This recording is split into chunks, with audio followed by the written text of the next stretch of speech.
Well, did it? You It recorded? is recorded. I know. Oh, I'm supposed to start. Oh, my bad. Oh, goodness. Okay. Hey, everybody. Okay, and sing. Hey, everybody, and welcome to the Good Sis Podcast. I am one of your beautiful hosts, Chop, and my beautiful, beautiful other host, Manna. Manna. Look, I just sit here being pretty. Manna, hey everybody. that you are, darling, that you are. Look, y'all, we're gonna get it together one day, but it is what it is on today. So we are back with another episode of the Good Sis Podcast, and we are covering the second part, or what we did not discuss, because I think we were all over that book the last conversation. We were. But we are covering the second part of Joan Vassar's Ignite. So where Yeah. do you want to start at? Because we were all over. What do you I want to start think at? I think in the last time we talked about it, we had touched on Truck's injury after the Forsyth liquor deal went awry. And so I think now we just might as well just jump into this bank robbery Okay. and this plan that they have hatched. So one of the things I liked was how they had to get Josie involved. And I really I don't think Trump would have wanted her involved. I know I feel like he didn't want her involved. But my God, she was like the icing on the cake of this whole operation. Like she was chef's kiss. She did her part. I think she did more than her part. She really did. Like she she was the brains, and to me the brawn, because had she not done all of the steps with this, what was it, the teller or the banker, she hadn't done all of those steps with him first, they would have never been able to get up in that bank and do what they did. I'm gonna tell you though, it took a lot of. Now I got to give the guys their credit because having their story together, the reason why they in town, who they are, like they had to have all these little small details together in case anybody asked any questions. Right? She is pretending to be a whole nother person in order to get this man to kind of trust her, and she kind of fakes this meet cute where he helps her up off the ground and she hook him in, real quick. He's interested in Josie and he think he got him a cute little brown girl to razzle and dazzle. And he just in his mind can't see that he is being played. And it's crazy because how open in the beginning, like when they met, and I think she failed or something like that, or pretended to fall or bump into him or something. Something happened. And how open he was with helping her in front of all those other white folks. Oh, it was definitely excuse me, the caucasity. Like he understood, that his behavior would not be the behavior that would be shunned upon, right? Mm-hmm. So she had to pretend to be shy, pretend to be uncomfortable, pretend to be, oh my, oh me, oh my. Like she really had to really put that on because it was his world. He could do whatever he wanted to do as a white man, in Jim Crow. That's crazy because had she shown any bit of interest out in the open in front of all the other white people that were around in the very beginning, he probably would have been turned off by it. And they probably would have had her strung up on somebody's tree. Oh, yeah, they shut that down. It's just wild. They shut that down. But I will tell you, for her to keep her composure as long as she did, down to the last minute, down to the bank robbery, where she literally almost had to go through with it in a real way. Look, the way Truck kept his composure, I just knew that they were going to have to end this operation. It was going to be a done data because Truck was going to act the fool because we already know how he is about her. Oh yeah, if anybody was going to blow her cover while her and the the banker were in their little dating phase, it was going to be either truck or corn. Like it was going to be one of the men who messed it up. It wasn't going to be her. She was focused. And when it came down time, I can't remember why they were late. Why they were late when that banker had her in the back of that bank, and he thought he was going to hit a home run, and he was literally at the entry door, about to enter the main portal, and thank God, that they were able to come in and stop that. And honey, banker was upset. He was 38 hot. Yes, and you know what? It took cornerback. It took cornerback because he was not expecting. I don't think he was expecting that what he walked in on with her not having her because she didn't have no clothes on. Or I think she was naked on at least about the bottom. Like it was about to be on. Yeah, and I don't think he was expecting that to that degree, which shows to me that it wasn't just maybe surface level with Josie. I think he did have some feelings for Corn. Yeah. Yeah, I don't think he really, it hurt him to see it. And I think throughout the story, Corn is going through a transformation, like chapter by chapter. Corn is thinking, he is growing, he is realizing some things, and he's changing. So I think by the time we got to this point in the book, even his intentions toward Josie had matured. Definitely. That's why I told you in the beginning, not too much on Corn. I don't do that to Corn. I still put a lot on Corn. I'll never forgive him for leaving her in the barn. I'm sorry, I don't care. I think we discussed why he left her in the barn, though. We said that Truck was a bit more responsible, and Corn didn't hardly have nowhere to lay his head.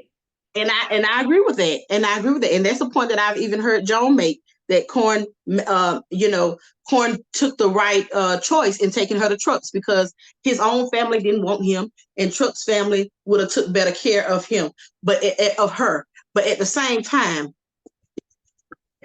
hey y'all, Josie about dead in the board. I'm gonna run, but hurry up and go out there and see about it. Literally, just let them know that's all it took. And because he didn't do that, you know what? We ain't gonna do that. We ain't gonna do that. Now, where I am upset with Truck, where I am upset with Truck is that, and I know he's a family man, but him telling his uncle and his auntie where he was. Girl, I wanted to slap him, them. First of all, why would you even mention to anybody but God what y'all finna to do or where y'all finna go? I had told, I don't know, I done made up a lie and said, hey, I got to go to, I don't know, Wichita and check on Cohen. He didn't got in trouble out there. Like, I done made up a huge lie to satisfy them, because ain't no way I would have told them we going to North Carolina. It's just how well thought out this plan was. How to make that big of a mistake. To make that big of a mistake, and the blowback from that mistake was just, it's like, really, I keep saying Corn, really, Truck? Like, I know he's smarter than that. But then also, Uncle, why do you, when the man knock on your door, you don't tell him nothing. When he knock on that door, I don't know what Truck at. I ain't seen him. The boy done went crazy. But you know, what bothers me about the uncle with that, you too old not to know better. That's what I'm saying. You done seen so much in your lifetime. You already know what time it is. Why? On God's green earth. On God's green earth. One, you already know that he's interested in the land. You know that he want to get that land from you. I wouldn't have told him nothing. By any means necessary. You already know that he's hoodwinking and bamboozling you. Why would you tell him that your nephew, who is the one financing to pay for the land, he's financing the land with his coin? Why would you tell him that he out of town at all? And the banker already knew that Truck had made that payment ahead. So in his mind, he's like, he's trying to go and pay this land off. Like the banker is not dumb, and he didn't miss Truck payment. Let's be clear. He's been stealing the payments. What irks me down the most about the banker in all of this? What irks me down the most about the banker is, how dare you get mad at them for robbing the bank? when you have been robbing the bank this entire time? Because the bank ain't never, I'm pretty sure the bank never seen a dime of those extra payments that he stole. Like you said before. Well, we both robbed the bank. Right. But like you said before, I just took a lump sum. We both been robbed. All I did was take a lump sum. But like you said before, it's the caucasity. Mm-hmm. It's the caucasity. Just like the man who got mad because truck was working on other people's vehicles and not focusing on his. The caucasity of it all, like you know. So it's always one of us that we can't trust. They get back into town. They've robbed the bank. They've stored the money and all of that. And again, while we're talking about this, I want to go ahead and apologize to our viewers. This we said no spoilers behind this whole series about Ignite than spoiled. So if you hadn't watched it, read it. If you hadn't read it, hadn't heard the audiobook, we'll see you when you come back. Yes. So it's always one of us that, and it's sad. It's so sad because when the book introduced the banker's driver, I said, that's it. I wasn't expecting that. I said, there goes Smitty. Smitty all over again. A descendant, a direct descendant. A direct descendant of Smitty. Like, sir, do you not know that you are disposable to this man? Like, and it's so crazy how in his mind he's secure. But that's how a lot of them were back in that time. If I can rub elbows with the man, then I'm in there. Same thing. Going back to roots. You remember Chicken George? And I love roots. I sit there with roots for absolutely no reason at all. But Chicken George and to Master Tom showed him what he really meant to him. When I tell you that's my favorite scene ever in Roots, is when they come back from that fight and his wife. Girl, that's my favorite scene in Roots. Every time I see it, I laugh. I die. Boy. She thought Nat Turner was. Baby. She said they were putting up ground up glass of food. I don't know how to put none of your food. Like, ooh, that was good. But that was the mentality for a lot of them. They had this complex that if I can get close enough to them, then they could, then I'm in. And that still, unfortunately, it still goes on today in many facets. The proximity to whiteness for some people equals greatness. And because he felt like, okay, I'm around a banker every day, and then to sit up at the barbershop and just listen. Sit up at the barbershop and just, like he one of the, one of the fam. Oh, it just irks me down. I just really wanted them to kill him. I wanted him to be dead first. And ain't no telling how much stuff that he has repeated over the years. And repeated back to that man. Ain't no telling how many people that he has assisted him in swindling because of him going back and repeating. That's why I said I wanted him that when we skipping around, but when Joseph went ahead and out of his life and said, he ain't your damn uncle. Baby, counter that because he's useless. Yeah. And to think Trump was probably going to talk to him to see what the banker knew, which would have been a terrible idea. Oh, yes, when he couldn't find him in that barbershop. Yeah. Yeah. That would have been a terrible idea. So I really feel like that's a learning thing for our band of criminals is that they have to understand you can't trust everybody. And even those people that you can't trust, you can't control because they can trust auntie and uncle, but they can't control them. So when the banker came and questioned them, they could control the answers that auntie and uncle gave. So when you live in that criminal life and every decision you make could cost you your life, just think about how Trump and Josie had to clean up that whole Forsyth situation when old buddy came back into town looking for them.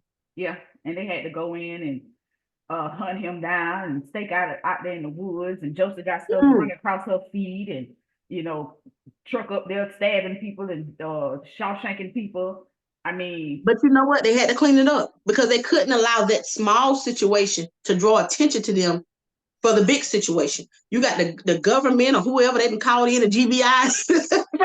and this is my favorite thing though, the restraint for not spending that money.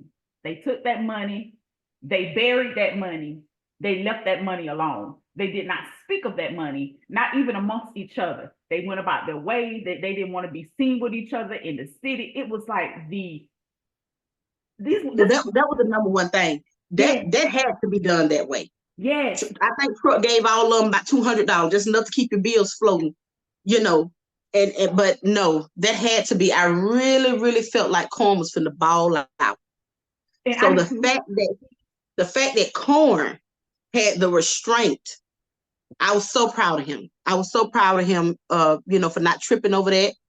And they as a team, they really didn't argue over money. They didn't.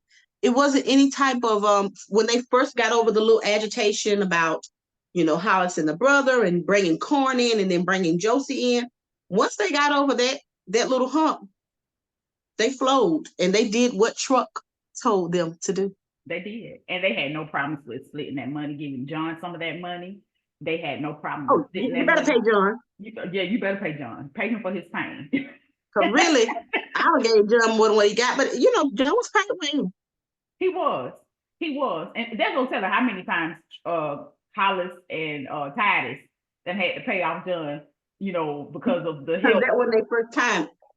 Yeah. Man, when I tell you I loved every moment of this book, it's just we could go back and forth to different scenes that we loved about it. And that's the beautiful thing about reading Joan's work, is that she always has these one of the things she talks about a lot is these mundane details, these details that you know as a reader, we don't see it making sense in the author's mind. Mm-hmm. But when we're experiencing the book in real time, it's those little things make all the difference. Because think if it hadn't been raining when they witnessed Forsyth. If it hadn't been raining and it hadn't been muddy, the wheel would have never got stuck. Truck would have never broke his arm. Yep. Like if conditions would have been nice, all that kind of stuff played into the scene of what's happening. And it was just a good experience. And the time, the painting of the time, it took us into into Jim Crow.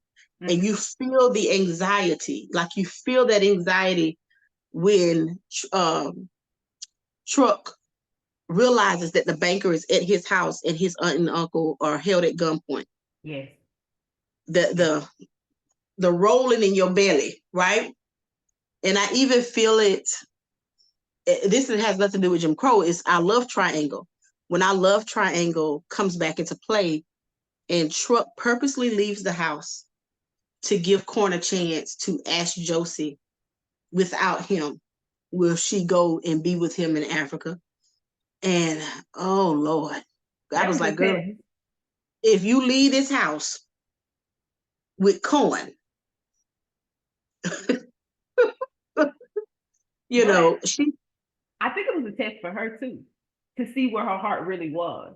You have this money, you don't need me. You're not dependent on me anymore. We have an even playing field. Because at the first time, Corn had nothing to offer her. This time, Corn is a man with money and a plan. Would you reconsider if he asked you again? Oh, I'm so glad. I'm so glad. And this time, I know that you're with me because I didn't make you. You not. I said mine. You ain't going nowhere. But you're saying you want to be with me by what you tell Corn, because you could have told Corn anything. And Josie had her money. Yeah. Josie could have been like, well, y'all, I've had enough of y'all men.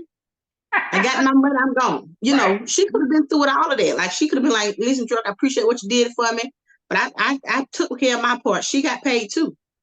So, she really did have all the cards in her hand to decline either man if she'd have wanted to. Mm-hmm. But she loved Truck, and I think that was out of the question for her, that he had shown her and had given her so much love and accepted her, more than anyone else that she had met. And he didn't, frown upon her past and didn't hold that against her. And she needed that acceptance. That was probably something that would have made life hard if her and his name Oscar Tobias's brother, if they had worked out the fact that his family would have always been looking at her a certain way, or the people who in that town mistreating her a certain way, she would have had to live with that. And with Truck, she didn't. She was accepted, and she had love. Except by the uncle. Ooh. Her uncle didn't Okay, like her. No, he didn't like her. He didn't like her, but nobody cared because he Auntie had already said he about dead anyway. So don't nobody care. But you know what? There's a part that I highlight. I actually bookmarked from the book, and it says, and I quote, his aunt, Uncle Josie, and the land represented his ability to keep everything intact. They symbolized his masculinity in a very tangible way. Like, Trump was the man. Oh, yeah. Trump was the man. Definitely stability and security. And I love that for Josie, because that's what she needed. That was her prescription. She needed stability and security. She'd been bouncing around her life. She suffered abuse in her own family. And that's just something she did not have. And that's really something money couldn't buy. Not at all. And she had it, and she was secure. And why go anywhere? Why go anywhere?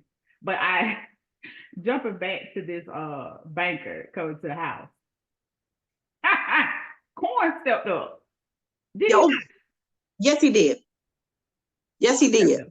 Corn stepped up. Like, that's what I said. Too much on my corn, because corn, he stepped up. I think he even took a bullet, did he? Didn't he take a bullet? Then the banker shoot corn, because I think corn came in there shooting, and I think the banker shot, and he might have shot corn. I don't know. But I don't remember. I don't think he shot corn. But corn stepped up. Corn was the man. Yeah. You can't deny that corn was the man in that moment. He was the man in that moment. He was the man in a lot of moments. Give Corn his flowers, please, while he's still over here in the U.S. So I did confirm that this is supposed to be a series. Okay. So what do you think? What do you have any predictions going forward about the dynamics of our band of criminals? I'm hoping that we follow Corn. I'm just curious to see what happens with him. It doesn't have to be the whole book dedicated to Corn, but I am curious to see what happens to him. But we definitely need something with Titus and Hollis. That's what I want. I want to know Titus and Hollis, and I want to know their wives. I want to see how they act. Yes, I want to see how they act when they get to the big city with all this money. And I want to know their wives. And Auntie and Uncle got to move too. Was Titus married? Both of them was married.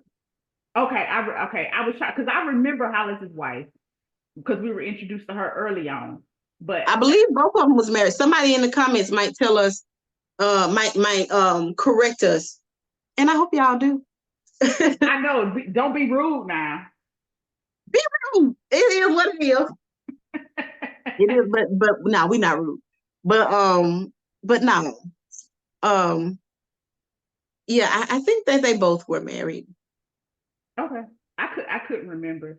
I couldn't remember if Titus was married. I know Hollis was married. Because they were briefly mentioned, like their families were very briefly mentioned. So I definitely want. Now, you know that investigator and the banker from North Carolina, they still about. They are, because they have not solved the case of, what was his name? Sal? Was it Big Sal? I'm talking about the white man that was killed. The one that yeah. Cut his throat. Oh, that murder is still up for grabs. The bank robbery, and if they have another bank and they do another robbery, now there's a string of bank robberies. Oh, and I guarantee you, this is not the last of old boy from the bank in North Carolina. That's what I'm saying. I can't wait, and I hope Joan gives us this moment. I cannot wait when he sees Josie again. I hope Joan gives us this moment where this man sees her again. This time, she better kill him. She gonna have to. She better kill him, because when he see her, he gonna want it. It's a dead daughter for her. Yeah. Now, as far as the bank robberies too, they did kind of leave it open to where it looked like Caldwell, robbed the bank and caught the train, because they took his car to the railroad station. and everything. So they kind of left it open to where it looks like Caldwell robbed the bank. You see what I'm saying? Yeah. So they kind of left it to where he could take the fall for robbing the bank. But again, nobody will ever find him to get a testimony. Now, who was driving the? Okay, Lord. Okay, I should know this. So the car that they put in, didn't they put a car in the water? I thought that. Well, hold on. I thought somebody had offered to take it to the train station. I don't remember being in the water. I don't know. Okay. But all I know is the plan was to kind of leave it open as though he was the bank robber. And for all intents and purposes, the banker was the bank robber because he's been stealing from these people. Truck ain't the first, and he wasn't gonna be the last. He's been stealing for years, skimming off the top from the bank. Because as far as I understand, the white people didn't even like him. No, and I'm pretty sure he scammed. I'm pretty sure he was an equal opportunity scammer, but he definitely preyed upon the Black people in the community because he figured many of them could not read, or many of them were poor and were barely scraping by, and they were desperate, and he could easily snatch their land from up under them. You know, it was very rare that Black people even owned their own land. Mm-hmm. So it already kind of made him look at them as trying to be uppity, the fact that they had their own land in the first place. How is it uppity when you're trying to do something for yourself? Because if people don't think you deserve that space in the first place, how dare you go after it? But you know what? The adoption, or I may be saying we have adopted that in this day and time, even amongst each other. We okay with you having, we just don't want you having more than me. Yeah. Come on. And then there's this culture of people who love to tell people to stay in their lane. What is my lane? Stay in your lane. You need to stay in your lane. And that's real cute when you think about it. But in reality, what is my lane? Who are you to determine what lanes, what parameters that I can be in? Right? Stay over there with your little business. With your little business. you know, how your little business do. It's just little stuff like that. And that type of mentality is amplified in racism because it's put up against hatred. Mm-hmm. Right? It's paired with hatred. And to have to deal with that in the Jim Crow South is unimaginable. Nobody alive, nobody my age or your age at this time could even imagine that type of existence. Not at all. So can we really call them criminals when their existence, their will to thrive in and of itself is criminal to somebody that's criminal for a Black man to want to own land? So yeah, they are bank robbers, true, but criminal in Jim Crow South, the whole system is criminal. Being born was a crime. Them being born was a crime. I mean, having anything to call your own, not just your land, your own wife, your own family, right? All of that was frowned upon, and they really thought that they were our betters. Mm-hmm. They really believed that. So when we look at a criminality along those terms, who were the real criminal? Who were the real criminals? Yeah, they robbed the bank. Okay, but what did you do? Their constant existence is being robbed. It's being robbed. You robbed the bank. They robbed the bank, but you was just at the Klan meeting last week, straightening somebody up. I mean, look at the business they tried to conduct in First Sight. They went there to do a clean deal. And look what happened. They have to fight for the right to have even fair commerce. Because really what should have happened is, I bought the liquor, you buy the liquor, I take the money, I'm gone. That should have been a clean deal. But no, it was, how dare you come here and think you're finna make some money off me. Right. You know, when it's even. I mean, it's a fair exchange. When it's an even trade. So it's just, it just threw you into that time, in the book, in the anxiety, the the moments that made you just clench was so real. And Joan is a master at painting those pictures. I heard somebody say that they wished it was more spicy, sexy scenes in this book. I'm gonna be honest with you. I didn't need all that. I didn't need, I love the adventure. The adventure for me was more important than the spicy, sexy scenes. I mean, the romance between Josie and Trump was hot, but the adventure for me was everything. I think if you lean more towards that romance and that's what you want, but for me, I thoroughly enjoyed the book. Even if John wouldn't have put that in there, Mm-hmm. it would have been okay with me because the book was so adventurous. We were Yeah, talking about bank I robberies. You love. got this crazy banker robbing people. You got Titus and Hollis out here, being buck wild, just crazy. So it wasn't necessary for me, but everybody else, that's your preference. And if that's your preference, Yeah, that's your preference. So that's your preference. But the writing was absolutely impeccable. Shout out to the narrator. His voices. I bought the audiobook and the Kindle version because sometimes I like to read along while I am listening, and then sometimes I like to go back and listen. So, but all in all, this book absolutely is a 10 out of 10 for me. absolutely, and it's crazy because even the stuff that we missed, we're probably gonna read the book 3, 4 more times, Of and course. come up with some stuff like, dang, we should have said that, or dang, we should have brought that Mm-hmm. up, So please, please, okay, we missed it. Just put it in the comments. Put it in the comments. Yeah. And if y'all haven't gotten the book already, get this book. First of all, get every single book that has the name Joan Vassar on it. Yeah. Just get every single last one of them. What are you reading right now? You know what? I'm actually working. I'm working on some stuff. I've been reading a little bit, just got off of vacation, but my go-to girl, Beverly, I love Beverly Jenkins. I'm on Beverly Jenkins right now as well. Yeah, Beverly Jenkins is my So girl. so I'm on Beverly Jenkins. I've listened to 2 audiobooks from her, and so that's what I'm into right now, and I'm really enjoying it.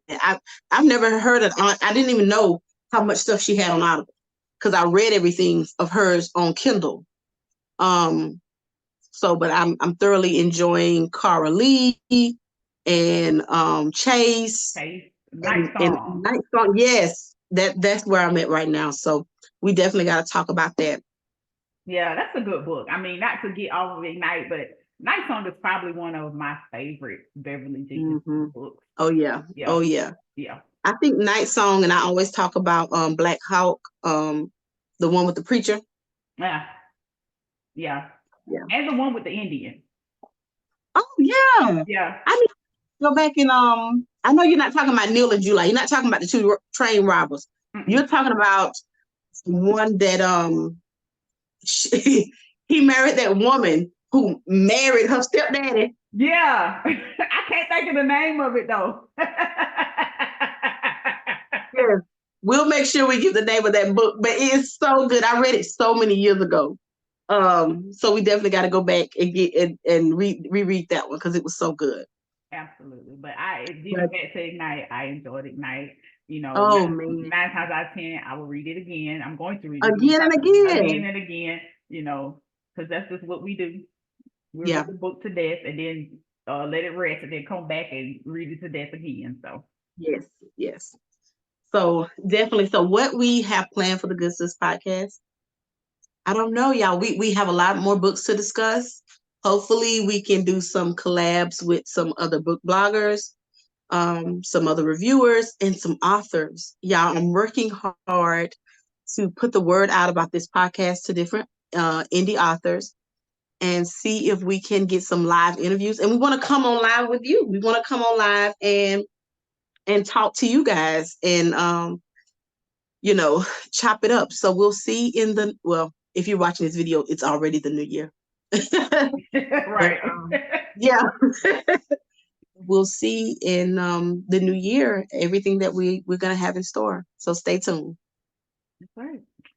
So you have been Manna and Chop. Hey. Hey, with the Good Sis podcast. And I know we could be all over the place sometimes, but our passion for books is just what it is. And we hope that you are able to see our passion through our discussion. And all you other passionate people who love Black romance, who love just Black literature, hop on with us, join us, follow us. And listen, get in the comments and argue with us. Like she said, don't be nasty. If you actually know the book and you read the book and you disagree, put it. I want to see it. I want to tussle. See, that's Manna. Manna do that. Chop is a little more reserved. In the comments, I want to tussle. You know. But no, we love talking about books, y'all, and anybody who loves it like we do, you're welcome here, right? We'll even come on live with you, and if you want to join us one day on our Zoom, join us for a show. You know, we would love that too, y'all. We really want this platform to be a safe space for people who love Black indie authors, Black women authors, people who love romance, historicals, all types of genres. We read suspense. We've read some horror. If you love that, then you are definitely welcome here. Fantasy, time travel. That's right. We read it all, and it's so crazy because we're not just limited to Black romance. We write everything, you know. That's right. We write everything, and we have an audience. And I say we because I'm Black, so you know, we writing everything. You know, the girls ain't out here just writing about romance. If you like horror, suspense, fantasy, and let's not forget our street lit, because street lit, urban lit, or whatever you want to call it, gets a bad name. Yeah, it does. But my God, the girls are writing down. Do you hear me? One of my favorite authors, and I don't even know if she qualifies herself as street lit, because she can write anything. Her pen is anointed. Her pen is blessed. And her name, we met her in Indie Love, Bianca Xavier. Oh yeah. She's absolutely fire. And you know, just so many other amazing authors. And one day we'll do a video just talking about all the authors that we love, because if we get to naming everybody we love, if we, you know, we'll be here all day. All day. Because we love you. Yeah. But you know, lately, you know, since this Ignite drop, we have been on a Joan Vassar vibe. Yeah. That we can't get off, right? We can't get off of. We probably gonna go back and read Unfortunately Francine. We probably gonna go back through the Black series. It's just what it is, right? I can't tell you how many times I have been back through that Black series. So we go to the fort often. We back in the fort very often. We don't stray far. So anyway, with that being said, y'all, we're not gonna hold the video long, rambling. We love y'all. We make sure that y'all like, share, subscribe. We're on all social media platforms. Follow us on Instagram, follow us on TikTok, follow us right here on YouTube at the Good Sis Podcast. And we will catch y'all another time. Bye. And if you haven't read the book, you better. You're going to have to. And you're going to have to. For the future, if you have not read the book and you do not want to be spoiled, please don't get on our videos. Don't do it. That's a disclaimer for every video going forward. Don't get on here if you hadn't read it. This podcast is for people who read it. But if you're on the fence about buying it, get off the fence and get it. Yeah. Get off the fence and get it. Just go ahead and read it. And if you don't go ahead and read it. Okay, whatever. And if you do, great. Let's talk about it. And if you do, remember to leave a review on Amazon. That helps the authors, that keeps this Black indie author thing alive. Always leave your Amazon review. And yeah, we finna leave for real this time. Okay. Bye. Bye.